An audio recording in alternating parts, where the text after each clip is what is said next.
Shalom shalom, ndabashuhuje mu izina ry'umwami wacu Yesu Kristo, amahoro y'Imana akomeze kubana namwe.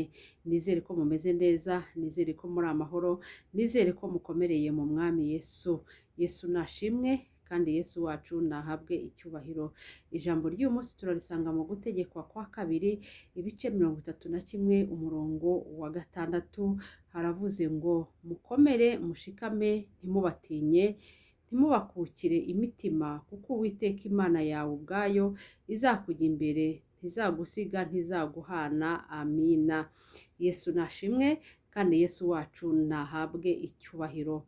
Bakristo bene data bakunze ibijambo ry'Imana rica kuri Ruyenzi TV, Imana irakubwiye ngo ukomere ushikame, ntukuke umutima, ntuterwe ubwoba n'ingabo za shuri zikugotse, ntuterwe ubwoba n'ibigeragezo ubona uri gucamo, ahubwo wowe komera ushikame, usenge Imana, wizere Imana, wiringire Imana, kandi usenge mu kuri no mu mwuka, usenge udafite ibyaha, usenge umaze kwiyeza.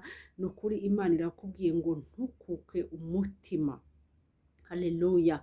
Yesu nashimwe. Ntimukurwe umutima n'ibyo muri kubona imbere yanyu, ntimukurwe imitima n'abantu bari kukugambanira, ntukurwe umutima n'ibyo bibazo ubona uri gucamo, ahubwo Uwiteka arakubwiye ngo komera ushikame, usenge Imana.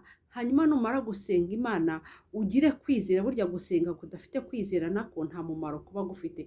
Numara gusenga Imana wizere kw'ibyo umaze kubwira Imana, kw'ibyo Imana imaze kukubwira igiye kubigukorera.